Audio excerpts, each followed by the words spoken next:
Coming. Hello students, कैसे हैं आप लोग सब? मैंने असाइनमेंट दिया था आप सब लोगों के लिए, तो आपने बनाया? Yes sir. Very nice. और ये जो अम्बेडकर का जो मैंने टॉपिक दिया, इसको पढ़ करके कुछ समझ में आया? Yes sir. क्या पता चला इससे? इन्हें फादर ऑफ नेशनल कॉन्स्टिट्यूशन भी कहा जाता है। Father of constitution. Nation of constitution. ठीक है, तो अम्बेडकर के आइडियाज के बारे में आपको जानकारी मिली होगी, और जो मैंने क्लासेस वैसे भी लिया उससे भी आपको मालूम पता चला होगा। अब अम्बेडकर की आइडिया और आपने उधर चाणक्य के आइडिया को पढ़ा और नीतीश सर के आइडिया को पढ़ा, है ना?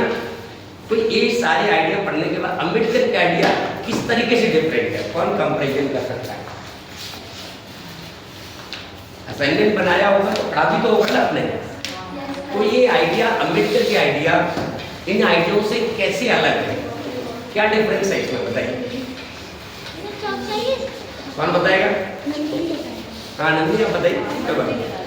सर डॉक्टर भीमराव अम्बेडकर ना, पहले तो वो क्या था, बचपन से ही उन्होंने ना जाति भेदभाव या क्या था, मंदिरों में उनको जाने नहीं दिया जाता था, उनको कहीं शिक्षा का भी अधिकार नहीं था। और जो उस टाइम पे बच्चे होते थे तो उनको अगर शिक्षा भी दी जाती थी तो उनको ना बाहर से बैठा के तब पढ़ाया जाता था कि वो अलग बाहर बैठते थे और बाकी के जो ऊंची जाति के जो बच्चे होते थे वो अंदर बैठ के पढ़ते थे।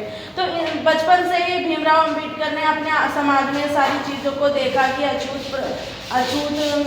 ज़्यादा मानते थे, मंदिरों में क्या थे नीची जाति के लोगों को प्रवेश करने नहीं दिया जाता था, पढ़ाई में क्या थे पढ़ाई नहीं करने दी जाती थी, औरतों को भी किसी तरीके से अधिकार नहीं था।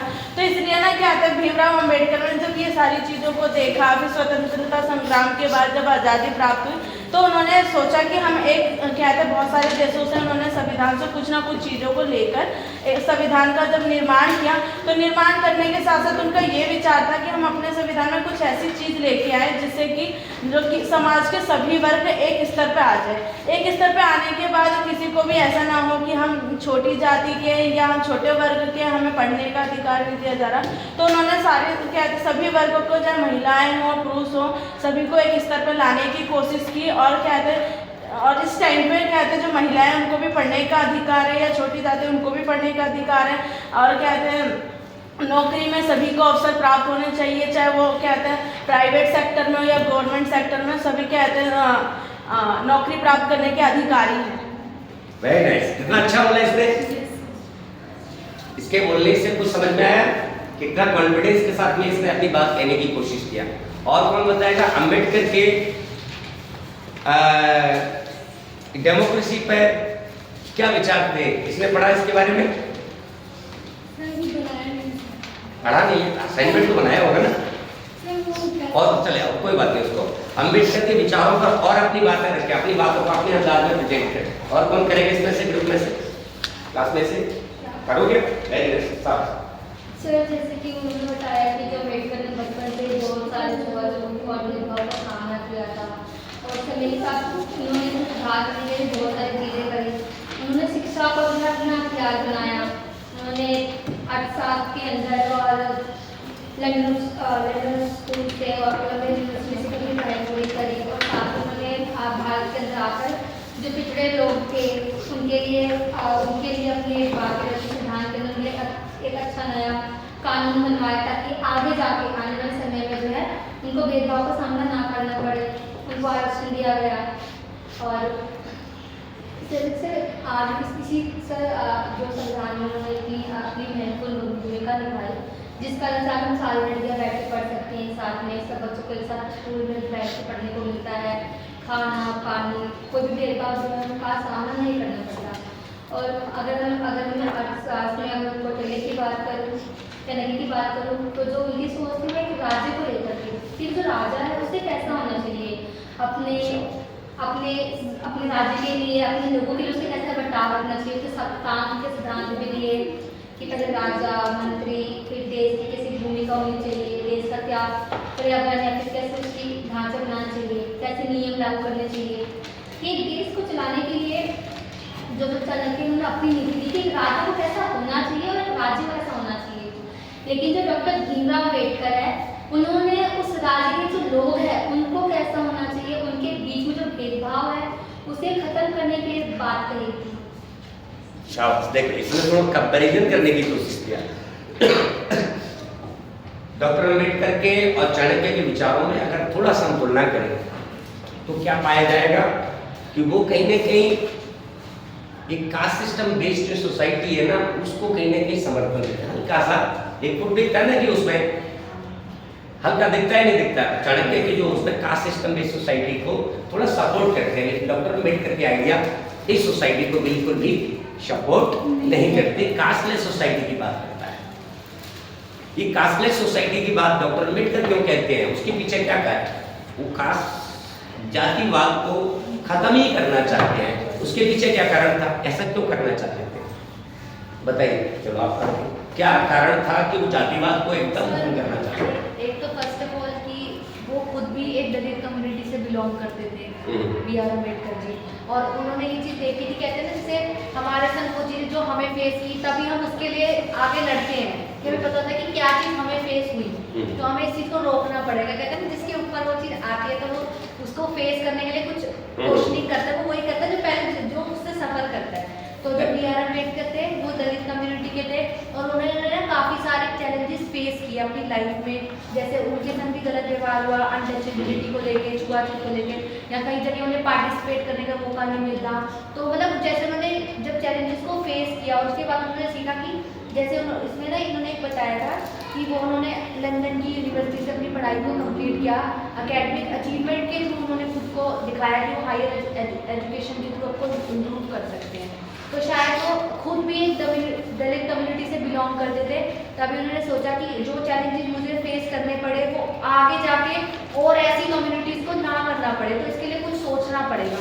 तो कुछ ऐसे उन्होंने चीज़ें बनाई, जैसे रिजर्वेशंस वगैरह बनाई कि इनको कैसे इम्प्रूव करें, जैसे SC/ST कम्युनिटी इनके संग जो गलत बिहेव होना, मतलब पहले तो बहुत ज़्यादा होता था, अब तो चीज़ें इम्प्रूव हो चुकी हैं, अब तो सब एक साथ करते हैं, पर पहले बहुत सारे चैलेंजेस उन्हें आते थे, उनके संग गलत बिहेव करते थे, कुछ लोग उनके संग बैठना पसंद नहीं करते थे। हाँ ठीक है, मैं समझ गया। हाँ तो एक्चुअली डॉक्टर अम्बेडकर की जो विचार है वो विचार क्या है,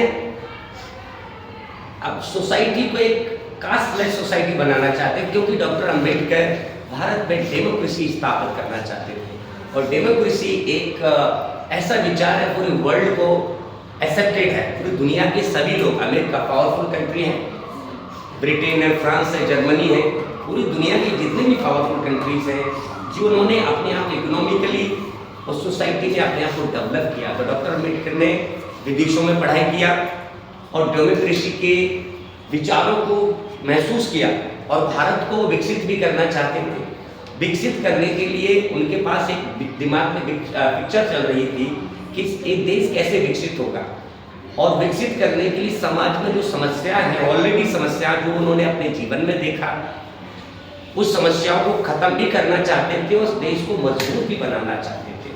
इसमें डॉक्टर अम्बेडकर के खुद के विचार भी हैं, नेहरू जी के विचार है, गांधी जी के विचार है, तो सारे विद्वानों में इसमें डॉक्टर अम्बेडकर का ज़्यादा फोकस था।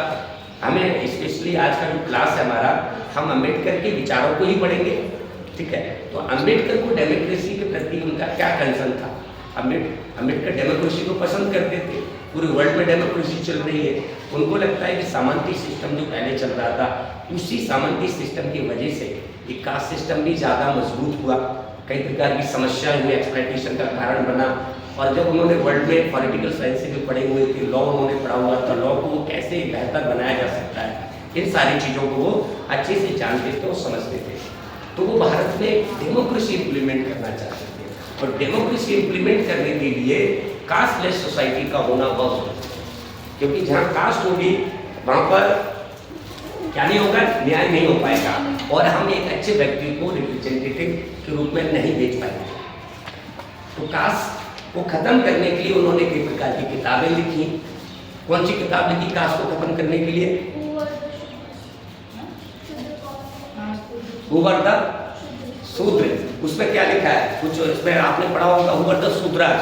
हिस्ट्री बताई थी कि क्या होता है? शूद्र थे, तो पहले वो शूद्र नहीं, मतलब शूद्र को अभी इस समय उस समय में नीच माना जाता था, मतलब लोअर कास्ट माना जाता था। लेकिन हिस्ट्री बताई थी पहले की, तो पहले वो थे सैनिक या अच्छी उस पे थे, मतलब ऊंचा माना जाता था।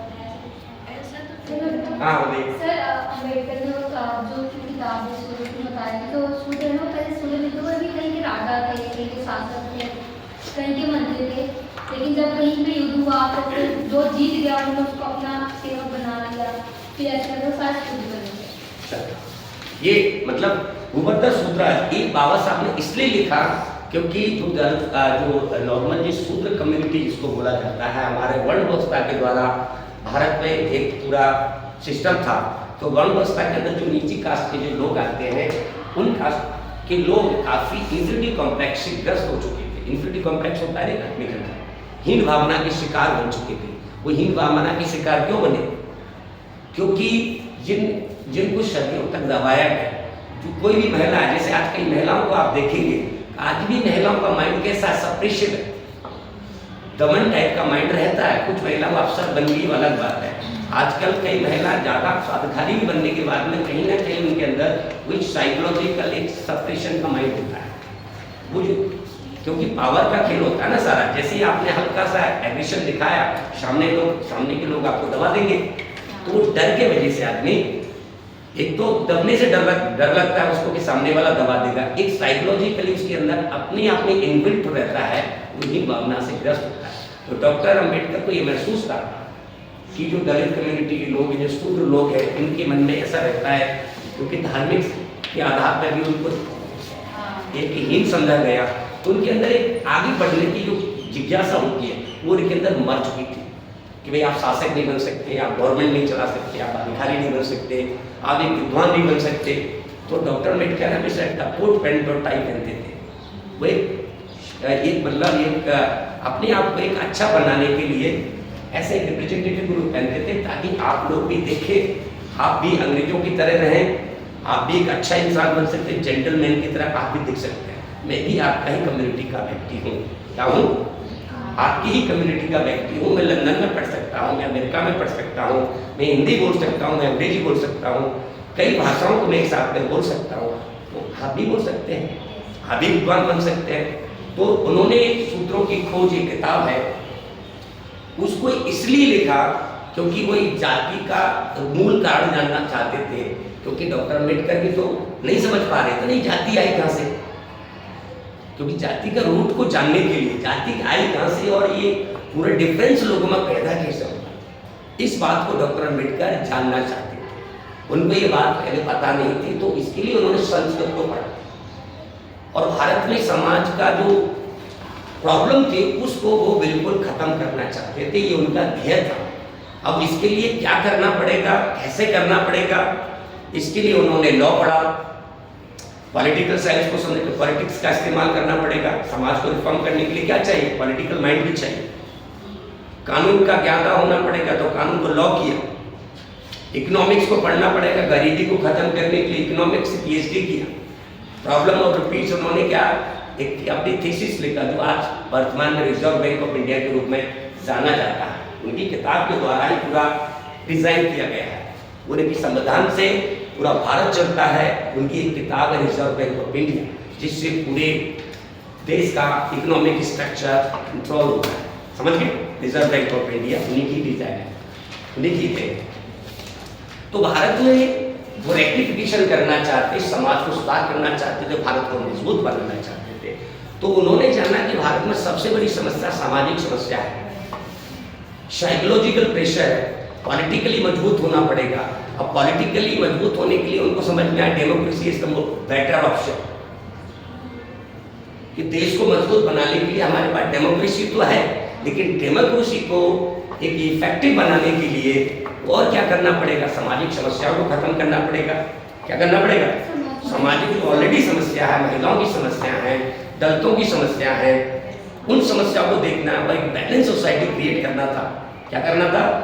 Balance society. एक बैलेंस सोसाइटी क्रिएट करने के लिए उन्होंने संस्कृत को पढ़ा, जाना, ताकि रूट को समझ सकें कि जाति कहाँ से है और ये शूद्र कौन है।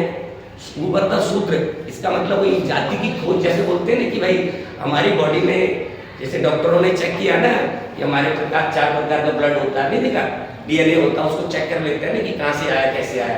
तो ऐसे डॉक्टर अम्बेडकर ने शूद्रों की खोज करके ये फाइंड आउट करने की कोशिश किया कि शूद्र है कौन और ये कहाँ से आए और क्या करते थे। इनकी पहले वंशज क्या थे, समझ रहे? अब इसके लिए पूरा सारा कंटेंट तो संस्कृत में लिखा हुआ है, संस्कृत में लिखा हुआ है, जो थोड़ा बहुत कहीं और पाली भाषा भी उन्होंने सीखा ताकि पाली में से कुछ निकलेगा। क्या निकलेगा? पाली लैंग्वेज से ही कुछ निकलेगा ना, क्योंकि हमें बैकग्राउंड को जानना है तो कैसे पता चलेगा? कुछ संस्कृत से पता चलेगा, कुछ पाली भाषा से पता चलेगा। तो लास्ट में उन्होंने सारी किताबों को कलेक्शन करके फाइंड आउट किया और ये लास्ट में लिखा उन्होंने कि भाई आप जो शूद्र समझते हो ना अपने आप को, आप कमजोर ना समझो, आपको कमजोर बना दिया गया है। आप पॉलिटिकली पहले राजा हुआ करते थे, कभी सम्राट, आप बुद्ध धर्म को मानने वाले लोग थे और आपको जब झगड़े तो नॉर्मली सभी रिलीजन के लोगों में होते ही है ना? कोई ये राजा है तो अगर वो कभी युद्ध में जीत हार जाएगा तो दूसरा राजा बन जाएगा, तो वो दूसरा जो हारा हुआ व्यक्ति है उसको तो नॉर्मली गुलाम बनाया ही जाता है, कमजोर बनाया ही जाता है। तो ऐसे कभी इन वर्गों में कहीं झगड़ा हुआ है और जो स्पेशली बुद्धिज्म को मानते थे, जो शूद्र वर्ग के जो लोग हैं, उन्होंने ये कहा, कहने की कोशिश की है कि ये लोग बुद्धिज्म को मानते थे। ये सम्राट अशोक के टाइम पर ये उस विचारधारा को मानते थे और इसका खामियाजा भी इनको एक रेमेडिकल जो आइडियाज है इनमें आपस में कन्फ्लिक्ट का परिणाम के कारण इनको थोड़ा दमन किया गया और स्पेशली जो शूद्र कास्ट के शूद्रों में जो दलित कम्युनिटी के लोग हैं उनको ये बोला कि आपकी जो कम्युनिटी है आप ज़्यादा उनके समर्थक थे। जो युद्ध लड़ता है ना आगे जाकर साइड को फाइट करता है, पॉलिटिकल एडमिनिस्ट्रेशन में रहता है, तो उनको उसको ज़्यादा तकलीफ दिया गया ताकि इनको एक दमन कर दिया गया, समझ गए? जो धीरे धीरे दमन हुआ तो उन्होंने बोला कि आप कमजोर नहीं है, आपको एक पॉलिटिकली सिस्टम के द्वारा क्या कर दिया गया है? दमन कर दिया गया है। क्या हुआ? दमन किया गया है, आप कमजोर नहीं है, आप बन सकते हैं। और साइकोलॉजी पर उन्होंने ये बोला कि आत्मा का कॉन्सेप्ट को उन्होंने नकार दिया। आत्मा क्योंकि कर्म और नरक के जो भ्रम जाल में फंस जाएगा तो साइकोलॉजिकली उनके मन कम साइकोलॉजिकली जो इंसान एक बार ट्रैप हो गया क्या हो जाएगा? सुन रहे हो आप सभी लोग ध्यान से? साइकोलॉजिकली जो आदमी कमजोर हो गया एक बार तो वो जीवन में जल्दी उठ नहीं पाता है। कोई भी व्यक्ति जिसके अंदर एक कॉन्फिडेंस आता है कि मैं कुछ कर सकता हूँ, दलित कम्युनिटी और शूद्र कम्युनिटी के लोगों के अंदर एक साइकोलॉजिकल पेन का बड़ी समस्या थी कि हम कभी राजा नहीं बन सकते, लोग हमको राजा बनाएगा नहीं, हमारे पास दिमाग भी नहीं है, हम गुरु कैसे बन सकते हैं?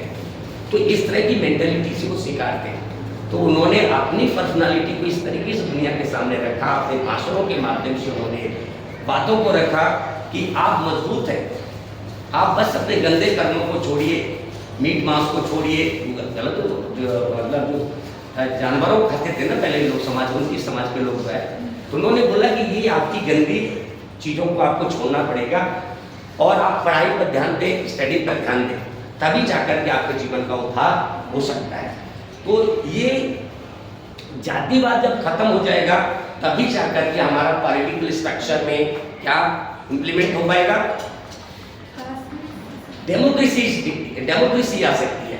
और डेमोक्रेसी में वो किस तरह की डेमोक्रेसी चाहते थे?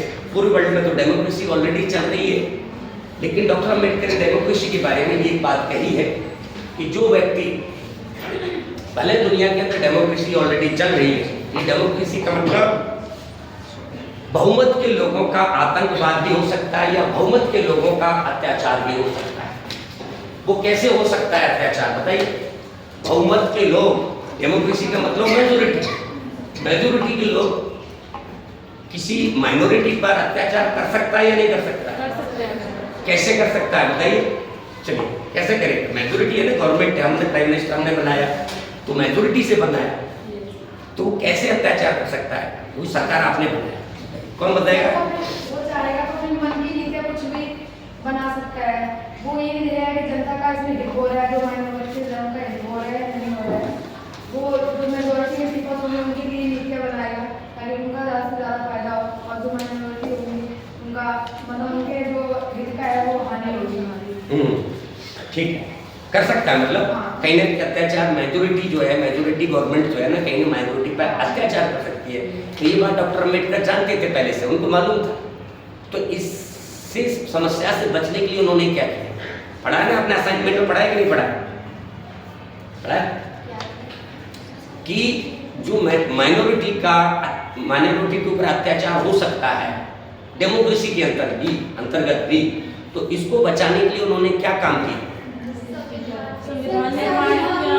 एक तो कास्टलेस सोसाइटी का निर्माण करवाया और ठीक है। साथ में स्वतंत्र निष्पक्ष न्याय और चुनाव का भी उन्होंने जिक्र किया और संविधान में अधिकारों के बारे में बताया और ओबीसी को रिजर्वेशन भी दिलाया गया ताकि वो आगे बढ़ सके, क्योंकि जो उन्हें प्राचीन काल में बहुत दबाया गया था, इसलिए उन्होंने रिजर्वेशन भी दिया और स्वतंत्र चुनाव के बारे में भी कहा और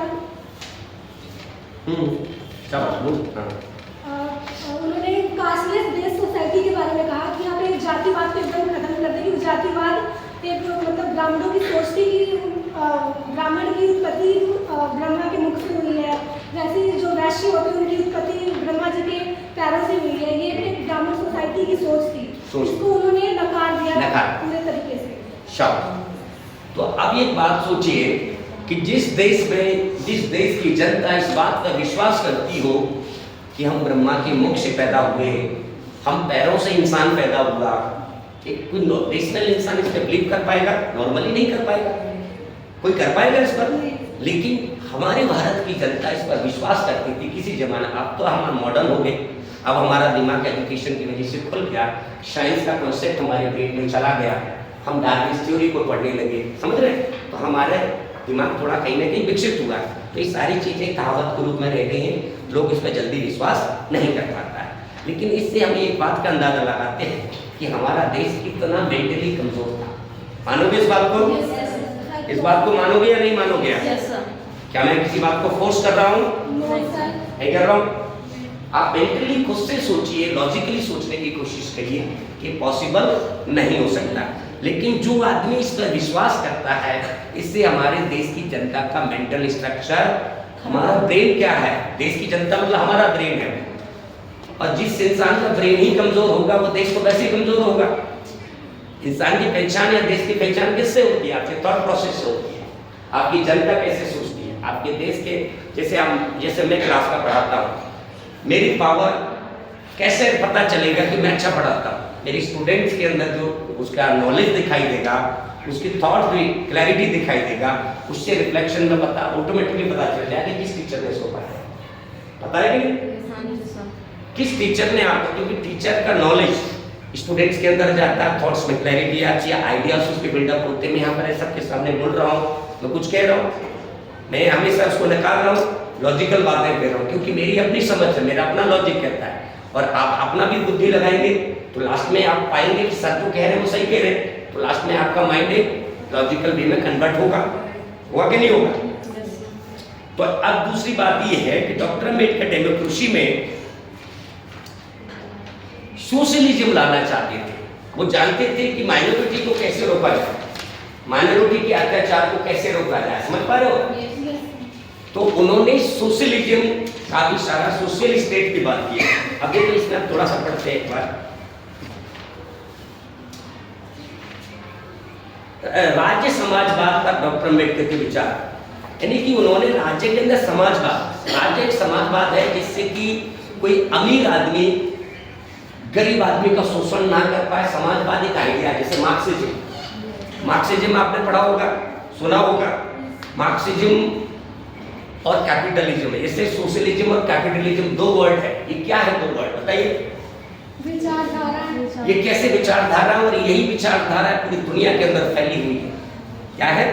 पूरी दुनिया में दो ही विचारधारा बहुत तेज गति से फैली हुई है। बाकी का उनका सब डिवीजन भी है, नो डाउट, उसमें थोड़ा सा चेंजेस है, लेकिन मार्क्सवाद और कैपिटलिज्म दो वर्ड बहुत इंपॉर्टेंट है पूरी दुनिया में। कैसे?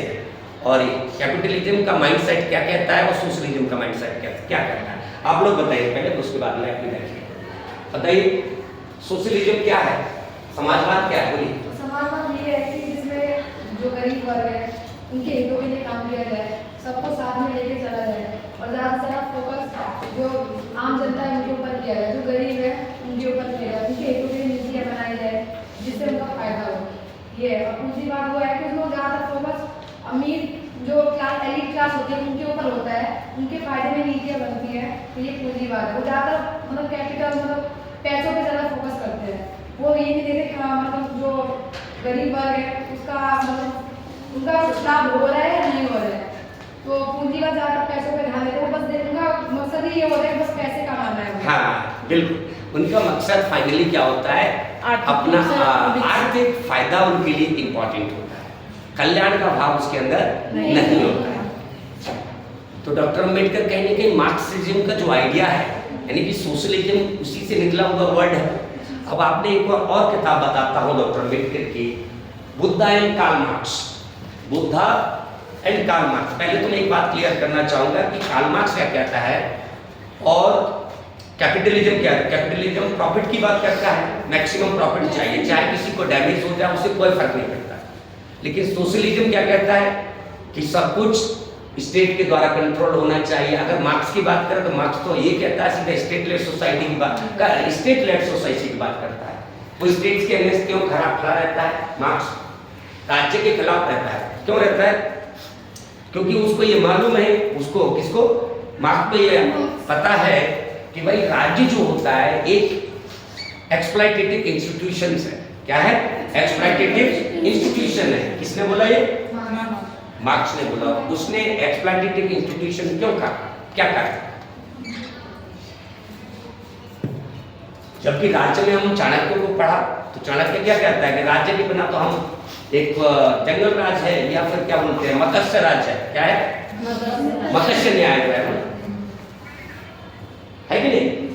तो एक तरफ चाणक्य कहता है कि राज्य होना चाहिए, मजबूत राज्य होना चाहिए, और एक तरफ कहता है मार्क्स क्या कहता है कि स्टेट लेस होना चाहिए। राज्य जो कहीं ना कहीं शोषणकारी एक षड्यंत्र की तरह काम करता है, लोगों का शोषण करता है, एक मशीनरी की तरह। मार्क्स का मानना है कि जो राज्य होता है वो उनके जिंदगी नहीं देता, उनके आजादी नहीं देता, उनको जो करना है वो नहीं करने देता, वो उसमें बाधा के रूप में कार्य करता है। हाँ, कार्य करता है। इसलिए स्टेट को हटाना चाहिए। लेकिन सोशलिज्म अब उसी का अपग्रेड होकर के सोशलिज्म एक लोगों ने उसको डिवाइड और किया। मतलब कई लोगों ने मार्क्सिज्म को क्रिटिसिज्म भी किया, मार्क्सिज्म को क्रिटिसाइज भी किया, अपने गुरु को ही क्रिटिसाइज किया और उसको एडिट किया। जैसे कि आपने पढ़ा होगा नीतीशा कामिंदिका ने क्या किया, अपने गुरु को ही कहेंगे कि थोड़ा सा अपडेट करने की कोशिश करते ही है ना आपको। तो मार्क्स को भी लोग समर्थन तो देते हैं लेकिन उसमें एडिट करते हैं। क्या कहते हैं? तो इसी का अपग्रेड होकर के सोशलिज्म एक वर्ड है। जो सोशलिज्म स्टेट का भी कहीं ना कहीं पक्षधर होता है, लेकिन उसमें ये कहता है कि स्टेट होना चाहिए, लेकिन वो स्टेट जो है गवर्नमेंट फंडेड होना चाहिए। सोशलिज्म का मतलब होता है टोटली गवर्नमेंट, स्टेट का ही सब कुछ होगा और पूरी संपत्ति देश की, पूरे देश को कंट्रोल जो है पूरे स्टेट के द्वारा किया जाएगा, कोई भी प्राइवेटाइजेशन उसके अंदर नहीं होगा। लेकिन अगर टोटल हम सोशलिज्म कर देंगे वो भी एक प्रॉब्लम है। बताओ वो कैसे प्रॉब्लम है? क्योंकि लोगों का इंटरेस्ट मर जाएगा। क्या मर जाएगा? जिसके अंदर उद्यमी करने का, व्यापार करने का, अपने टैलेंट को हाईली करने का, जैसे कि साउथ रशिया के अंदर सोशलिज्म जब आया तो क्या हुआ? बाद में डिसइंटीग्रेट हो गया, उसके टुकड़े हो गए। समझ रहे हो? तो क्यों हुए? क्योंकि कहीं ना कहीं सोशलिज्म को भी कई लोग पसंद नहीं करते कि टोटली हो जाएगा तो टैलेंटेड जो लोग हैं नॉर्मली सबकी तनख्वाह बराबर कर देंगे, तो लोग उसको भी स्वीकार नहीं करेंगे, उसमें टैलेंट लोगों को मिलता है। तो डॉक्टर अम्बेडकर भी इस बात को जानते थे कि हम सोशलिज्म को भी पूरी तरीके से नहीं अप्लाई कर सकते, तो उन्होंने डेमोक्रेसी में सोशलिज्म को लाने की कोशिश किया, जिससे सोशलिज्म एक प्रोटेक्शन का काम करेगा। क्या करेगा? प्रोटेक्शन का काम करेगा कि गरीब आदमी का ध्यान रखा जाएगा। और गरीब में कौन आता है? शूद्र वर्ग के लोग आते हैं, है देख नहीं? ज़्यादातर तो वर्ग वही है ना जो कमजोर है, महिला है, तो महिला है, शूद्र हैं, कमजोर लोग जो हैं उनको एक प्रोटेक्शन दिया जाएगा। और उसको उन्होंने कानून के दायरे में एक संवैधानिक ढांचे में उसको बांध दिया। संवैधानिक ढांचे को इस तरीके से बनाया उन्होंने कि आप माइनॉरिटी के ऊपर अत्याचार जल्दी नहीं कर सकते, क्योंकि कोई भी ऐसी पॉलिसी आपने बनाने की कोशिश किया या हनन करने की कोशिश किया तो हमारा भारतीय कॉन्स्टिट्यूशन है, कानून है, वो क्या कर देता है? उस पॉलिसी को अनकॉन्स्टिट्यूशनल घोषित कर देता है। तो कहीं ना कहीं उसमें ऐसा एडजस्टमेंट उन्होंने किया है जो अपने आप उसको प्रोटेक्शन देता है। अब देखिए, अब थोड़ा सा हम आगे इसको और पढ़ते हैं, टॉपिक वाइज करेंगे। नॉर्मली अब देखिए हम पढ़ते हैं पहले प्रस्तावना और भारत में ब्रिटिश राज्य के प्रति डॉक्टर अम्बेडकर का दृष्टिकोण, प्रजातंत्र पर डॉक्टर अम्बेडकर के विचार, राज्य समाजवाद पर डॉक्टर अम्बेडकर के विचार, अम्बेडकर और भारतीय संविधान का प्रारूप निर्माण, सामाजिक परिवर्तन पर डॉक्टर अम्बेडकर के विचार, अस्पृश्यता का उन्मूलन। ठीक है, ये इसके पॉइंट्स हैं। नॉर्मली ये सबने पढ़ा ही होगा, असाइनमेंट जिसने बनाए हैं सब लोगों ने पढ़ा है ना इसको? नहीं पढ़ा?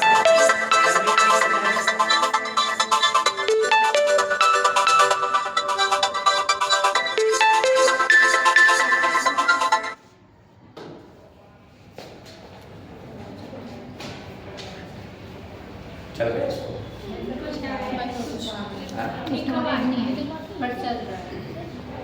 नहीं चल रहा है, ये बड़ा डिस्टर्बेंस करता है बीच में। चल तो अब हमें क्या करना है इसमें? इंट्रोडक्शन में हम क्या कहेंगे? इंट्रोडक्शन में डॉक्टर अम्बेडकर जो इंट्रोडक्शन है उसमें हम क्या बातें लिखेंगे? इंट्रोडक्शन में क्या है? भीमराव अम्बेडकर कहाँ पैदा हुए, उनका जीवन परिचय कहेंगे, उनके जो सामाजिक कार्य है उनको हम इंट्रोड्यूस करेंगे, उसकी बातों को बोलेंगे। अम्बेडकर कहाँ पर पैदा हुए थे, किसको मालूम है? पढ़ा माओ गांव में। और उन्होंने कहाँ से डिग्री हासिल किया? वेरी गुड, चलो अच्छी बात है, इतना पढ़ा है आपने। अब दूसरा हम टॉपिक पढ़ेंगे, भारत में अंग्रेजी राज्य के प्रति डॉक्टर अम्बेडकर का दृष्टिकोण। ये क्या कहता है? अम्बेडकर जो है अंग्रेजों के प्रति कैसा सोचते थे, मालूम है आपको? क्या नाम है आपका? श्वेता। आपको आपने पढ़ा है इसके बारे में? थोड़ा बहुत। अच्छा, आपका आप तो राइटिंग करने में लगे हुए हैं, तो आप बोलिए क्या नाम? वंश का? हाँ, आप बताइए भारत में अंग्रेजी राज्य के प्रति डॉक्टर अम्बेडकर का दृष्टिकोण क्या था? पढ़ा नहीं आपको? आपको मालूम है? आपको बोलिए। और कौन बताएगा इसके अलावा? आप बताइए अंग्रेजी राज्य के प्रति क्या बोलते हैं? बोलिए, बिल्कुल you are free to speak. खड़ा होकर बोलना, लेकिन चल ऐसे बोलिए। जो डॉक्टर बी आर अम्बेडकर थे, उनका जो दृष्टिकोण था अंग्रेजी शासन के प्रति, ब्रिटिश के उनके वो ये था, मिश्रित था। वो पूरी तरह से उनके पक्ष में भी नहीं थे और पूरी तरह से विपक्ष में भी नहीं थे। वो ऐसा मानते थे कि जो ब्रिटिश थे उन्होंने भारत के लिए कुछ सुधार तो किए थे, लेकिन शांति में शोषण नहीं किया था। उन्होंने जो भारत में जातिवाद था उसका फायदा उठाकर डिवाइड एंड रूल की पॉलिसी से उनमें लोगों में फूट डालती, लेकिन साथ में कुछ सुधार भी किए, जैसे रेलवे का निर्माण हुआ और ब्रिटिश रूल में ये सब। ठीक, और किसी को? वो थोड़ा डिस्क्रिमिनेशन तो करते थे ज़्यादा, जैसे जो ब्रिटिशर्स थे वो थोड़ा इंडियंस के प्रति उनका थोड़ा गलत व्यवहार होता था, या हमारे प्रति उनका गलत व्यवहार ना हो, डिस्क्रिमिनेशन ना हो, कास्ट बेस्ड तो डिस्क्रिमिनेशन ना हो, जो उसका इफेक्ट। और कौन बोलेगा? आप बोलिए, क्या नाम है आपका? आप गर्दन नीचे करके बैठे हुए, बोलिए कुछ। क्या है उनका दृष्टिकोण? भारत में अंग्रेजी राज्य के प्रति अम्बेडकर का दृष्टिकोण क्या है? कुछ तो पढ़ा, असाइनमेंट बनाया नहीं बनाया आपने?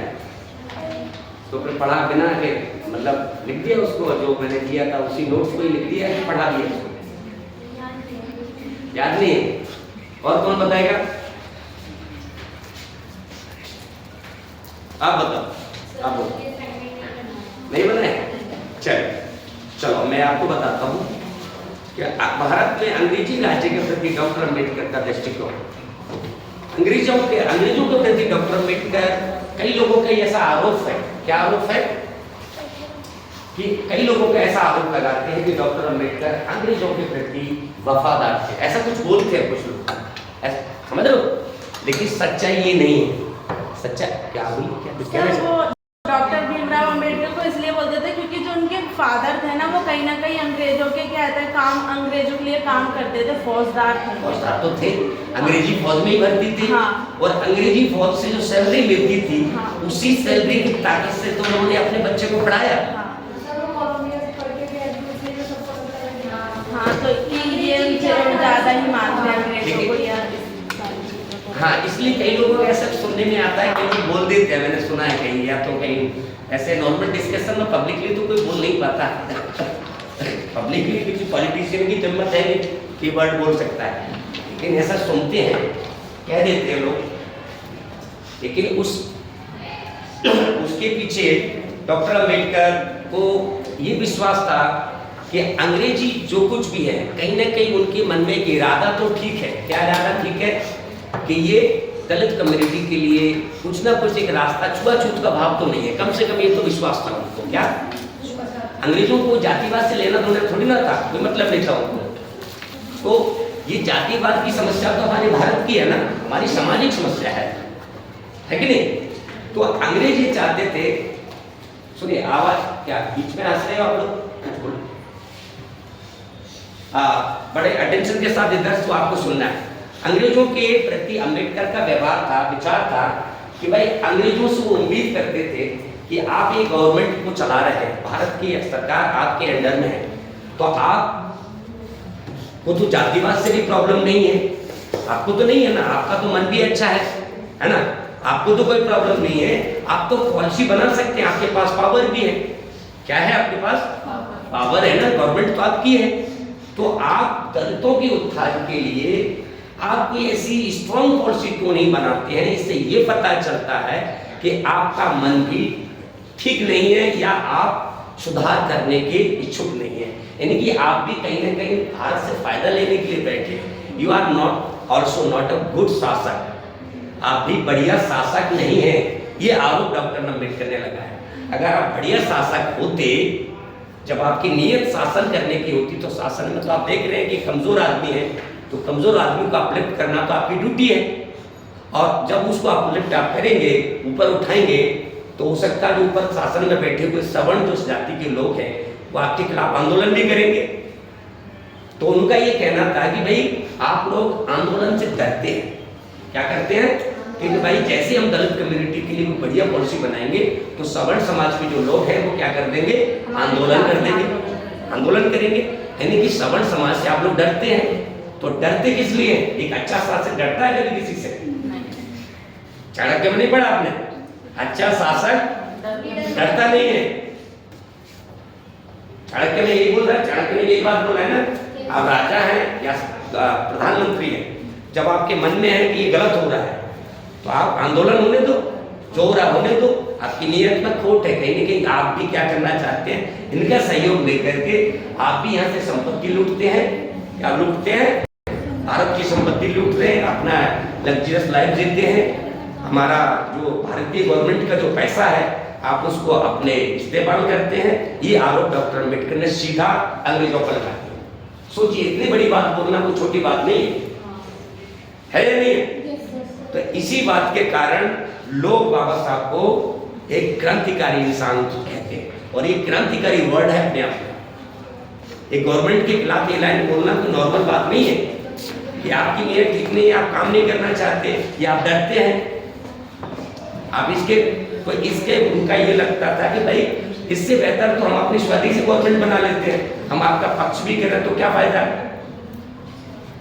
आपके पास तो पावर है, आप हमारे लिए क्या कर रहे हैं? लेकिन कहीं ना कहीं उनके सॉफ्ट कॉर्नर में ये रहता था कि अंग्रेज थोड़ा करना तो चाहते हैं लेकिन वो उतना कर नहीं पाते, आंदोलनों से उसको डर लगता है, गवर्नमेंट को कहीं ना कहीं डर लगता है। क्योंकि फिर बाद में उन्हीं का तख्ता पलट हो जाएगा, वही हट जाएंगे तो फिर राज्य का विस्तार थोड़ी ना हो पाएगा, हट जाएंगे। और अभी क्या होता है, जो दलितों के लिए ज़्यादा करेंगे या मतलब जो शूद्र वर्ग है, जो डिफरेंट सेक्शन है, उसके लिए ज़्यादा करेंगे तो इनमें यूनिटी हो जाएगी, यूनिटी होकर के यूनाइट होकर के जो गवर्नमेंट को फाड़ सकते हैं, ये आंदोलन का मजबूत हो जाएगा। तो ये भी एक कारण था। और असली बात ये भी है कि डॉक्टर अम्बेडकर भारत को आज़ाद भी कराना चाहते थे। क्या करना चाहते थे? उनके मन में अंदर था कि हमें हम जल्दी अंग्रेजों से मुक्ति हमको मिले, लेकिन मुक्ति के साथ साथ उनके अंदर डर भी था। वो डर क्या था मालूम है किसी को? कि अंग्रेज यहाँ से गए एक दूसरा एक नई समस्या पैदा हो सकती है। वो नई समस्या कौन सी पैदा हो सकती है, क्या कारण था, वो कौन सी समस्या हो सकती है कि अंग्रेज चाहेंगे तो एक नई समस्या पैदा हो सकती है। कौन सी हो सकती है, मालूम है किसी को? उनका कुछ कल्चर नहीं है क्या? नहीं, उनके मन में एक डर था बाबा साहब के अंदर कि अंग्रेज भारत में आए, उन्होंने 200 साल तक शासन कर लिया। अंग्रेजों के कारण ही हम लोगों को महिलाओं के उद्धार के लिए काफी काम हुए कि नहीं अंग्रेजी शासन में? सती प्रथा मॉडर्न एजुकेशन उन्होंने आपके लिए इम्प्लीमेंट कराई। कास्ट सिस्टम के लोग ब्रेक करने के लिए शूद्रों को शिक्षा का अधिकार उन्होंने दिलाया। सच बात है, चाहे कोई माने या ना माने, उनकी बड़ी देन है ये बात, है या नहीं है बताइए? हाँ, उन्होंने काफी सारे चेंजेस किए थे जो यहाँ महिलाओं को शिक्षित देना, राजा राम मोहन राय उनके लिए लड़े थे और अंग्रेजों के पक्ष में खड़ा होकर बोले कि हम देश के भले कुछ भी हैं लेकिन हम आपके साथ खड़े हैं। वो राजा थे उस टाइम के, बड़ा आदमी थे वो। कौन थे? विद्वान भी थे, राजा राम मोहन राय, और एक ताकतवर आदमी था। जब वो राजा अंग्रेजी के साथ खड़ा हो गया और उन्होंने बोला कि आई एम विद यू, उनके घरों को लोगों ने जला दिया। राजा राम मोहन राय का लोगों ने विरोध किया। क्यों किया? क्योंकि आप हमारी परंपराओं को क्या कर रहे हैं, तोड़ रहे हैं। शादी प्रथा, सती प्रथा को ब्रेक कर दिया और उसका पक्ष किया। बोला कि जो भी है मैं आपके साथ हूँ, अंग्रेजों के साथ। और लोग उनको देशद्रोही कह रहे हैं, तो कुछ भी कहते रहो, जिसको जो कहना कहते रहिए, क्या करते रहिए। लेकिन उन्होंने क्या अंग्रेजों का पक्ष किया और उसी पक्ष के कारण कई प्रकार की हमारी पॉलिसी हमारे हित में काम किया कि नहीं किया उन्होंने। एजुकेशन का जो फॉर्मेट चेंज हुआ, मॉडर्न आइडियाज आए, साइंटिफिक आइडियाज हमारे पास आने लगे, इसलिए अंग्रेजों को कई लोग सराहना भी करते हैं। भले एक तरफ हम कहते हैं कि शोषण कर लिया उन्होंने, ये बात सच भी है, शोषण तो करता ही है। कोई भी राजा आएगा, कोई भी किसी को गुलाम बनाए तो क्या करेगा, शोषण तो करेगी। ये तो दुनिया का नियम है ना, ये तो नेचुरल नियम होता है। भाई बाहर तो इंग्लैंड से आया और उसने अब आपके देश को गुलाम बना लिया, तो आपको फ्री को पोपट के दया करने के लिए आया आपके पास, वो अलग बात है। वो कहते हैं कि हम तो पूरा दुनिया को क्रिश्चियनिटी और कल्याण करने के लिए आए थे। कल्याण कुछ नहीं करना था आपको एक पावर चाहिए होती है और आपको क्या करना था, पैसा चाहिए था। तो यहाँ से पैसा लेकर ट्रेन ऑफ वेल्थ करते रहे वो लोग। आज आप ब्रिटेन पूरी दुनिया में आज उसका डॉलर की कीमत इतनी महंगी क्यों है? क्योंकि उसने अपने जमाने में भारत से बहुत संपत्ति कमाया, समझ गए? इसके वजह से डॉलर की कीमत महंगी है, समझ गए? डॉलर की कीमत महंगी क्यों है? क्योंकि जिसके पास पैसा ज़्यादा हो जाएगा उसके देश की पैसा वैल्यू बढ़ जाएगी। हमारा जो है पैसे की कीमत लगातार, रुपये की कीमत गिर रही है, क्योंकि हमारी इकोनॉमी जैसे जैसे गिरेगी, कमज़ोर होती जाएगी, है ना। तो उसके कैलकुलेशन होता है, मुझे भी नहीं समझ में आता, समझ गए ना।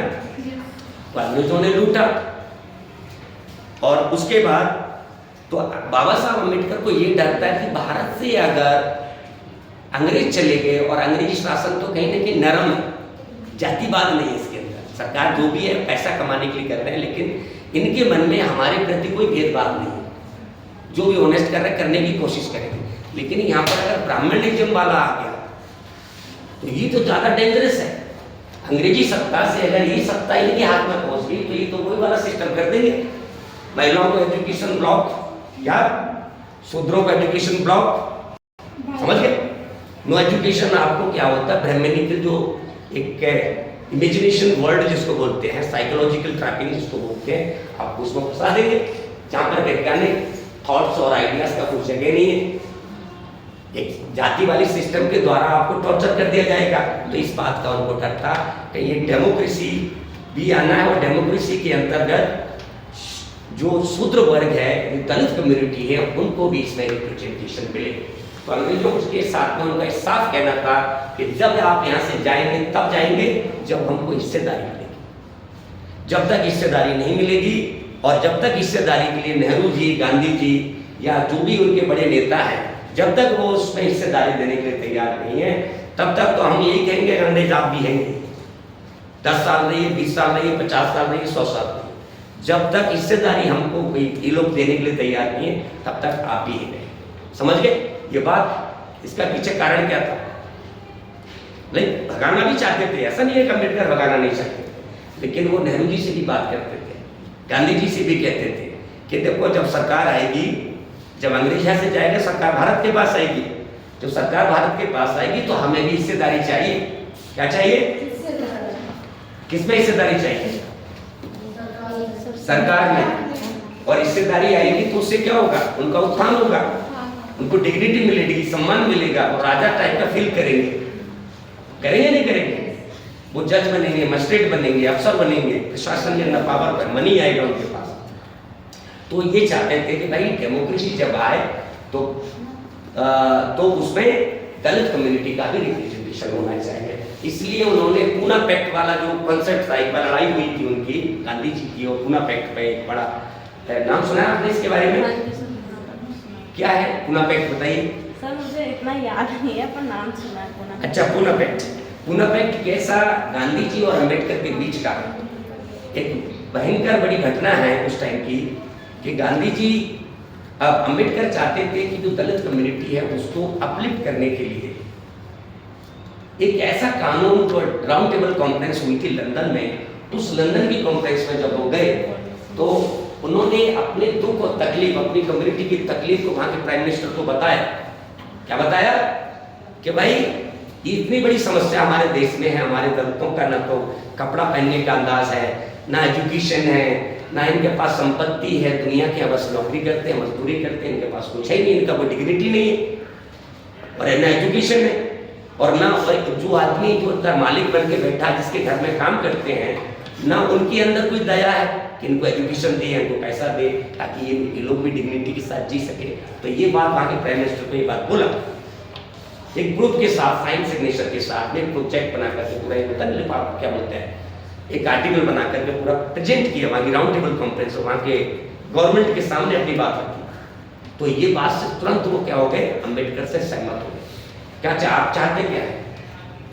बोले हम ये चाहते हैं कि हमारा ये समस्या है, इस समस्या का समाधान क्या है। तो समाधान के लिए उन्होंने तरीका भी बताया कि साहब ये चीज मिलेगी, हमारी ये मांग है, तो ये अगर मिलेगा तो हमारी कम्युनिटी के लोग डेवलप तेज गति से बढ़ेंगे। तो उन्होंने डबल वोट का राइट, अधिकार उनको दे दिया।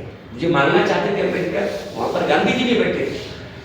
ऐसा नहीं है गांधी जी कहते थे हमारे देश के बहुत रिप्रेजेंटेटिव लोग गए थे, लेकिन गांधी जी की बात को नहीं माना और अम्बेडकर की बात से सहमत होकर आगे प्राइम मिनिस्टर उसको साइन कर दिया, क्या मैंने आपको ये राइट दे दिया। तो अम्बेडकर जीत गए थे और गांधी जी हार गए थे। तो अब इसका मतलब ये है कि दलित कम्युनिटी तो बहुत तेज गति से आगे बढ़ेगा। पहले एकदम मजदूर था, अब वो राजा बन जाएगा किसी दिन, बहुत जल्दी 10, 15, 20 साल, 25 साल के अंदर वो राजा बन सकता है ना, जज बन सकता है, बड़ा अफसर बन सकता है। तो वो बात गांधी जी को नहीं पसंद आई, ये जो और दूसरे जो कम्युनिटी के लोग थे उनको पसंद नहीं आए। तो उसके वजह से गांधी जी 19-21 दिन के लिए अनशन पर रहे। तो अनशन पे अब ऐसा लगता था कि गांधी जी अपने डैमेज ना हो जाए, तो पूरे देश में विद्रोह हो सकता है। तो विद्रोह को बचाने के लिए फिर उन दोनों गांधी जी के बीच में और अम्बेडकर जी के बीच में एक समझौता हुआ।